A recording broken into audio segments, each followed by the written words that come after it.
दोस्तों नमस्कार, मेरा नाम है डॉक्टर के पांडे और आपका इस चैनल पे बहुत बहुत स्वागत है। दोस्तों आज हम बात करेंगे ऑस्टियोक्लास्टोमा के बारे में, जिसे जायंट सेल ट्यूमर भी कहा जाता है, बोन का। तो आज हम इसके बारे में डिटेल में चर्चा करेंगे। इसकी होम्योपैथिक में कौन कौन सी मेडिसिन है इसके बारे में बातचीत करेंगे। तो आइए दोस्तों शुरू करें। Giant cell tumour of bone, इसे GCTB के नाम से भी जाना जाता है। ये दोस्तों अगर बात करें तो प्राइमरीली होता है ऐसे लोगों को जो कि यंग हैं, एडल्ट हैं, 20 से 40 साल की अवस्था के बीच में, जिनका बोन कहा जाए कि अगर बिल्कुल यंग है, स्ट्रॉन्ग है, उनको ये बीमारी होने की संभावना ज़्यादा होती है। उसमें भी प्राइमरली अगर देखा जाए तो लेडीज़ में इसकी होने की संभावना ज़्यादा होती है। जायंट सेल ट्यूमर यानी GCTB का एक दूसरा नाम भी होता है जिसे कहते हैं ऑस्टियोक्लास्टोमा या माइलॉइड सार्कोमा। इस नाम से भी ये जाना जाता है। ऑस्टियोक्लास्टोमा बिनाइन नेचर का होता है, यानी इसके कैंसरस होने की संभावना बहुत ना के बराबर होती है। बिनाइन नेचर का होने के साथ साथ में ये एग्रेसिव होता है, मतलब ये बढ़ता चला जाता है। ये ऑस्टियोलाइटिक न्यूप्लाज्म होता है दोस्तों। ऑस्टियोलाइटिक यानी ऑस्टियोलाइसिस की प्रोसेस इसके अंदर में होती है।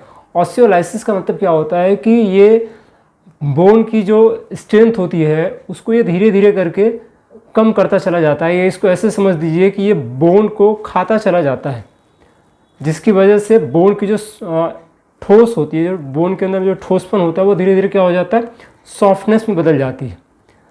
इस कंडीशन में क्या होता है कि बोन की जो स्ट्रेंथ होती है, जो पावर होती है, जो हार्डनेस होती है, वो धीरे धीरे क्या हो जाती है, सॉफ्टनेस में बदल जाती है। और एक कंडीशन ऐसी आती है जिसको हम बोलते हैं कि सोप बबल लाइक स्ट्रक्चर या सोप बबल लाइक अपीयरेंस दिखने लग जाता है। जब इसका आप अगर कराते हैं एक्सरे तो आप देखेंगे उसमें सोप बबल लाइक अपीयरेंस दिखता है बोन के अंदर में।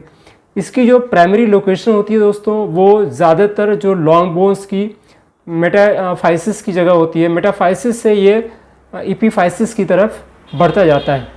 अब मेटाफाइसिस, एपिफाइसिस, डायफाइसिस क्या होता है, इसको ऐसे समझ लीजिए कि अगर लॉन्ग बोन है तो लॉन्ग बोन का 3 पार्ट होता है।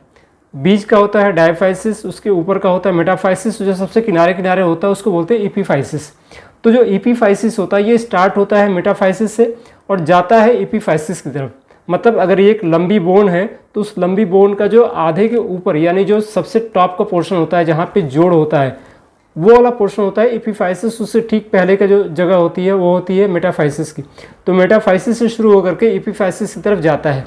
ठीक है, आपको ये पिक्चर में दिख जा रहा होगा जिसमें आप चीज़ों को समझ पा रहे हो कि ये मेटाफाइसिस से एपिफाइसिस की तरफ होता है ज़्यादातर, और ये ज़्यादातर लॉन्ग बोन में होता है। जैसे इसकी जो प्राइमरी लोकेशन होती है अगर आप देखेंगे तो ये पाया जाता है ज़्यादातर जो फीमर का जो डिस्टल पोर्शन होता है और जो टिबिया फिबुला का जो टिबिया का स्पेशली जो प्रॉक्सिमल पोर्शन होता है, मतलब टिबिया का ऊपर का पोर्शन और फीमर का नीचे का पोर्शन, इस जगह पे ये ज़्यादा पाया जाता है, जैसे कि आप पिक्चर में देख पा रहे होंगे।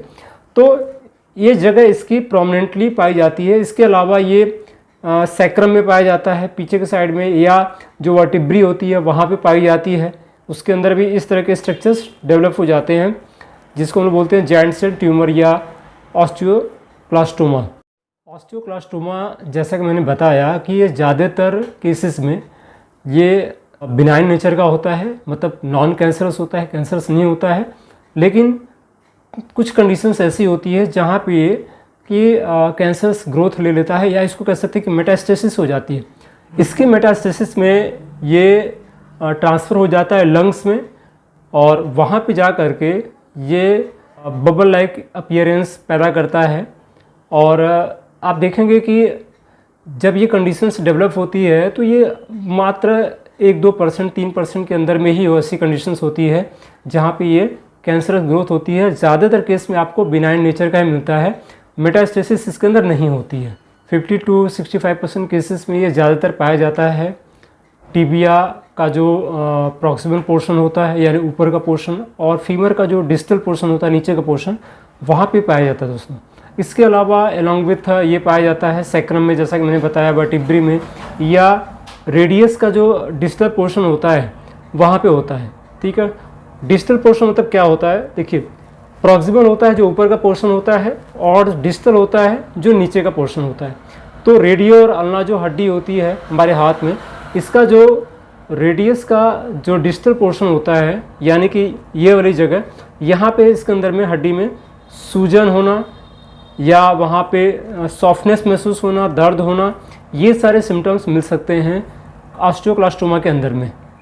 अभी तक इसका एक्चुअल में कारण पता नहीं चला हुआ है, लेकिन ये उम्मीद की जाती है कि ये एक्चुअल में जो होता है ये बॉडी की एक ऑस्टियोक्लास्ट सेल्स होती हैं, और ये जब ऑस्टियोक्लास्ट सेल्स बोन को एब्जॉर्ब करना शुरू कर देती हैं, बोन को जब वो एब्जॉर्ब करना शुरू कर देती है तो वहाँ से चूँकि एब्जॉर्प्शन के दौरान में उसके अंदर में सॉफ्टनेस आनी शुरू हो जाती है, एब्जॉर्प्शन उसकी स्ट्रेंथ होती है जो जैसा मैंने बताया तो वो कम होती चली जाती है और बाद में डेवलप हो जाता है ऑस्टियोक्लास्टोमा।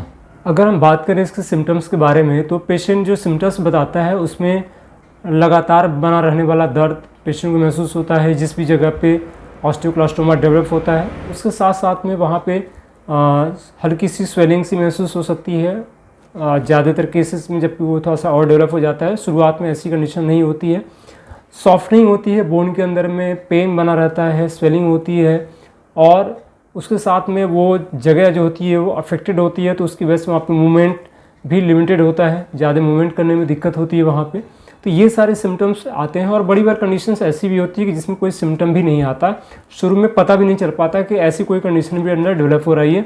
बाद में जब वहाँ पे एक्सरे वगैरह किया जाता है या सीटी स्कैन किया जाता है तब समझ में आता है कि हाँ कोई चीज़ डेवलप हुई है, वहाँ पर सॉफ्टनेस जैसी चीज़ें फील होती हैं। तो शुरुआत में इसका पता भी नहीं चल पाता है। लगभग 12% केसेस ऐसे होते हैं जिसके अंदर में पैथोलॉजिकल फ्रैक्चर्स भी देखने को आता है। और एक ख़ास बात ये होती है कि अगर इसकी हम और डीपली चले जाएं तो आप देखेंगे कि वहाँ अंदर में ब्लीडिंग भी होती है। तो स्लाइटली ब्लीडिंग पाया जाना प्लस जो जायंट सेल्स होती हैं, ठीक है, जिसकी वजह से इसका नाम कहा जाता है जायंट सेल ट्यूमर, तो वो भी नॉर्मल जो सेल्स होती हैं, न्यूक्लियस होती हैं, वो तो पाई जाती है। उसके साथ साथ में अंदर अगर उसकी और ज़्यादा डीप में जाएँ तो देखेंगे कि वहाँ पे जॉइंट सेल्स यानी बड़ी बड़ी सेल्स बन जाती हैं जिसके अंदर में कई सारे न्यूक्लियस होते हैं, ऑलमोस्ट 10 से 12 न्यूक्लियस होते हैं। तो वो सब संरचना भी बन जाती है उसके अंदर में, इसीलिए इसका नाम जॉइंट सेल ट्यूमर कहा जाता है। और चूँकि ये बिनाइन नेचर का होता है इसलिए इससे डरने घबराने की बात नहीं है। प्रॉपर वे में अगर इसका इलाज किया जाए तो ये बिल्कुल सही भी हो जाता है। ऑस्टियोक्लास्टोमा की प्रोग्नोसिस अच्छी होती है। इसका जो ट्रीटमेंट का तरीका होता है, इसमें एलोपैथिक डॉक्टर्स इसको ऑपरेशन से ट्रीट करते हैं, लेकिन 50% केसेस में ऐसा देखा जाता है कि ऑपरेशन के बाद भी दोबारा ये रिकर कर जाता है, दोबारा फिर से हो जाता है। दूसरा तरीका होता है होम्योपैथिक मेडिसिन से इसका ट्रीटमेंट करना। होम्योपैथिक मेडिसिन से ट्रीटमेंट करने का फ़ायदा ये होता है कि ये परमानेंटली चला जाता है, सही हो जाता है। तो आज हम बात करेंगे इसका होम्योपैथिक में कौन कौन सी मेडिसिन है, कैसे उसको यूज़ करना है, उसके बारे में। दोस्तों, ऑस्टियोक्लास्टोमा की जो सबसे बेस्ट मेडिसिन है होम्योपैथिक की, वो है एसाफेटिडा। एसाफेटिडा एक ऐसी मेडिसिन है जो कि बहुत ही ज़्यादा यूज़फुल होती है ऑस्टियोक्लास्टोमा के केस में। वैसी कंडीशन में जबकि पैथोलॉजिकल फ्रैक्चर्स अगर उपलब्ध हैं, पैथोलॉजिकल फ्रैक्चर्स अगर पाए जा रहे हैं, तो वैसी कंडीशन के लिए बहुत ज़्यादा यूज़फुल मेडिसिन है। इसके अलावा पैथोलॉजिकल फ्रैक्चर्स के साथ साथ में अगर वीकनेस है, बॉडी में पेन तो है, साथ में जो बोन के अंदर जो दर्द है, उस बोन के दर्द के लिए बहुत अच्छी दवा होती है एसाफेटिडा। इसकी 30 या 200 पोटेंसी को आप सुबह शाम लगातार इस्तेमाल करके कुछ दिन तक देख सकते हैं, हफ्ते 2 हफ्ते। अगर रिलीफ हो तो उसको आगे भी कंटिन्यू किया जा सकता है। तो दोस्तों, एसाफेटिडा की खास बात क्या है कि ये बोन पेन की बहुत अच्छी मेडिसिन है, ऑस्टियोक्लास्टोमा में बहुत यूज़फुल है। इसके अलावा भी जहाँ पे बोन पेन की कंडीशंस होती है वहाँ पे भी पाई जाती है, इसका यूज़ किया जाता है। इसके साथ में एसाफेटिडा चूँकि हींग से बनी हुई दवा है, तो जहाँ इसके साथ में एक सिम्टम और पाया जाता है पेशेंट के अंदर में कि गैस की कोई न कोई समस्या ज़रूर मिलती है। तो ये ध्यान देना है कि उसका कॉन्कॉम्पिटेंट सिम्टम भी हमको ध्यान में आना चाहिए। कुछ के साथ में गैस की समस्या भी पेशेंट के अंदर में अगर है, ऑस्टियोक्लास्टोमा की कंडीशंस है, जो दर्द की जगह है या जहाँ पे भी तकलीफ़ है वहाँ पे आप देखेंगे कि सॉफ्टनेस होगा, दर्द होगा, लगातार मूवमेंट बहुत ज़्यादा नहीं हो पाएगा उस जगह का। तो ये सारे सिम्टम अगर पाए जा रहे हैं, साथ में गैस की समस्या है, तो वहाँ पे एसाफेटिडा 30 या 200 पावर की बहुत ज़्यादा यूज़फुल है। इसके अलावा अगर उस जगह पे अल्सर हो जाए, घाव हो जाए, बोन के अंदर में, हड्डी के अंदर में अगर घाव हो जाए, अल्सर हो जाए, वहाँ से पस फॉर्मेशन होने लगे, पस निकलने लगे, उसके अंदर में बहुत ज़्यादा बदबू हो, तो वहाँ पे भी एसाफेटिडा बहुत अच्छा काम करती है। तो दोस्तों, ये बहुत अच्छी दवा है। और इवन ऐसी कंडीशंस अगर होती है कि अगर जैसे कान की जो बोन्स होती है वहाँ से भी अगर गंदा मवाद निकल रहा हो, वहाँ पे बदबूदार मवाद निकल रहा हो कान से, तो वैसी कंडीशन में भी एसाफेटिडा अगर बोन अफेक्टेड है तो बहुत अच्छा वर्क करती है। इसके अलावा एसाफेटिडा का जो सिम्टम पाया जाता है कि बोन की जो स्वेलिंग हो जाए, पेरियोस्टियम के अंदर में स्वेलिंग हो जाए, इनलार्ज हो जाए बोन, ठीक है, थोड़ी सी बड़ी दिखने लगे, उस जगह पे स्वेलिंग सी महसूस हो, तो ये सारे सिम्टम भी इसके अंदर में पाए जाते हैं। इसके बाद हम दूसरी अगर मेडिसिन की बात करें दोस्तों, तो दूसरी मेडिसिन है कैलकेरिया कार्ब। कैलकेरिया कार्ब भी बहुत अच्छी मेडिसिन होती है जबकि बोन के अंदर में सॉफ्टनेस अगर हो जाए, बोन सॉफ्ट हो जाए, और ये ज़्यादातर ऑस्टियोक्लास्टोमा की कंडीशंस में देखने को मिलता है कि बोन सॉफ्ट हो जाती है, तो वहाँ पे ये मेडिसिन बहुत अच्छा यूज़फुल होती है। ध्यान हमको ये देना होता है कि कैलकेरिया कार्ब का जो पेशेंट होता है वो कैसा होता है, आपको पता ही है, मेरी वीडियो बनी है इस टॉपिक पर, आप जाके देख सकते हैं।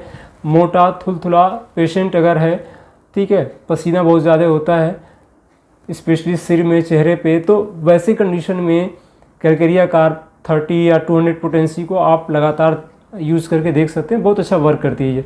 और कैलकेरिया कार्ब जानते ही हैं कि कैल्शियम कार्बोनेट से बनी हुई दवा है, तो इसके अंदर में कैल्शियम है और बोन कैल्शियम से बनी होती है, ठीक है ना, तो बहुत ज़्यादा यूज़फुल दवा होती है। जब भी कैल्शियम की कमी भी हो सकती है ऐसी कंडीशंस में, तो कैल्शियम और फास्फोरस की कमी अगर हो जाती है तो भी ये कंडीशंस कभी कभी डेवलप हो जाती है, ऐसा मेरा मानना है। तो कैल्शियम की कमी को पूरा करने के लिए एक और दवा है कैलकेरिया फॉस 6x पोटेंसी में भी इसके साथ में ली जा सकती है। कैलकेरिया फॉस 6x लेने से फ़ायदा क्या होता है कि अगर शरीर में कैल्शियम की कमी हो गई है, फास्फोरस की कमी हो गई है, तो ये जो बायोकेमिक दवा है ये उस कमी को पूरा कर देता है। तो जब कमी पूरी हो जाएगी तो ऑटोमेटिक आप देखेंगे कि ये जो कंडीशंस हैं वो धीरे धीरे करके सही होनी शुरू हो जाएगी।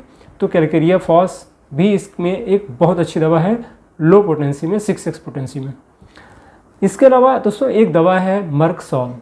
मर्कसॉल भी बहुत अच्छी दवा है जबकि सॉफ्टनेस ऑफ बोन हो, तो बोन अगर सॉफ्ट हो रही हो तो, ठीक है, तो वैसी कंडीशन में जैसा कि मैं बताया कि ये सोप बबल लाइक अपीयरेंस होता है इसके अंदर में, तो soap bubble like appearance basically ये पाया ही जाता है बोन के अंदर में, ऑस्टियोक्लास्टोमा के अंदर में, ठीक है, तो वहाँ उस जगह को छुएंगे तो आपको थोड़ा सा ढीला ढाला सा महसूस होगा, वहाँ पे मतलब सॉफ्टनेस सी महसूस होगी उस जगह पे।